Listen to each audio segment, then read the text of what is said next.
Hello children, hope you are all fine. This is V. Saiman, Department of Art, Course Scholastic, Indian School LC. Today we are going to learn simple nature study with watercolors, and we are going to learn how to use colors very effectively in an easy method. As we have studied in our previous classes, watercolors are transparent colors. I encourage all of you to practice these techniques at home. Come children, let us draw.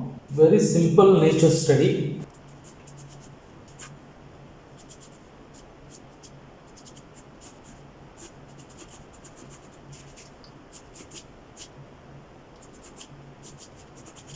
Here we can see very simple sketching of a nature study. Always try to draw very light. Come children, now let us start painting. We are going to use watercolors.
Once you complete your work, remove this masking tape.